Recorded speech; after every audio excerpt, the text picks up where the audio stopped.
بھارت نے بڑا فیصلہ کر لیا۔ چینی فوج اور چینی حکومت اس فیصلے سے شدید پریشان ہے۔ چینیوں کی راتوں کی نیندیں اڑ گئی ہیں۔ بھارت نے غیرت مند ملک ہونے کا ثبوت دے دیا ہے۔ تفصیل بتائیں گے آپ کو اس ویڈیو میں، مگر پہلے چینل کو سبسکرائب کر لیں اور بیل آئیکن دبا لیں تاکہ مزید اچھی ویڈیوز آپ تک پہنچتی رہیں۔ چین اور بھارت میں کئی ماہ سے کشیدگی چلی آ رہی تھی، مگر اب بھارت نے آخری وار کرنے کا فیصلہ کر لیا ہے۔ بھارت کا یہ وار بہت کاری ہے اور اس وار کے بعد دشمن ملک کے حواس قائم نہیں رہتے۔ بھارت یہ وار کئی دفعہ پاکستان پر بھی کر چکا ہے۔ بھارت کا یہ کاری وار کیا ہے یہ آپ کو بتاتے ہیں، مگر پہلے چین اور بھارت کی حالیہ کشیدگی کا مختصر خلاصہ سن لیں۔ گزشتہ ماہ اچانک لداخ میں بھارت نے چینی فوج سے چھیڑ چھاڑ شروع کر دی۔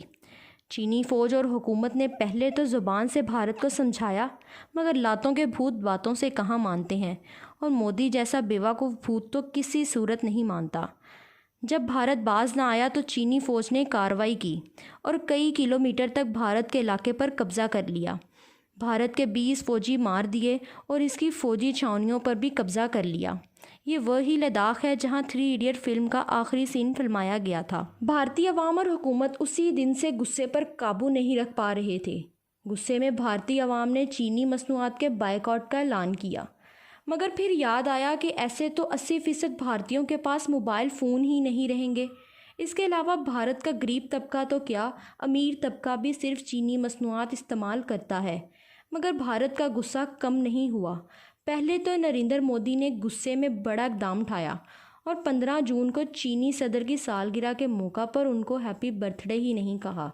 نریندر مودی کے اس اقدام کو بھارتی ٹی وی چینلز نے بڑا کاری وار اور اپنے فوجیوں کی موت کا بدلہ قرار دیا۔ نریندر مودی 2016 سے چینی صدر کو سالگرہ کی مبارکباد دیتے تھے۔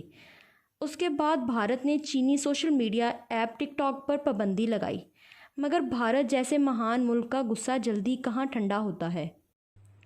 اس لیے وہ چین پر ایک سے بڑھ کر ایک حملے کر رہا ہے۔ چین بھی بھارت سے پنگا لے کر پچھتا رہے ہوں گے۔ بھارت نے جو اگلا وار کیا ہے وہ یہ فیصلہ کیا ہے کہ بھارت لداخ واقعہ پر ایک فلم بنائے گا جس میں چینی فوجیوں کی خوب پٹائی کی جائے گی اور لداخ میں حقیقت میں ہونے والی ذلت کا فلم میں بدلہ لیا جائے گا۔ یہ کوئی پہلا موقع نہیں ہے، بلکہ اس سے قبل بھی بھارت کئی دفعہ پاکستان کے خلاف فلموں میں جنگیں جیت چکا ہے۔ بھارت نے اپنی فلم بیبی میں بھی تو حافظ سعید کو دبئی سے پکڑ کر انڈیا لا کر شہید بھی کر دیا تھا، مگر حقیقت میں بھارت حافظ سعید کی ہوا تک نہیں پہنچ سکا۔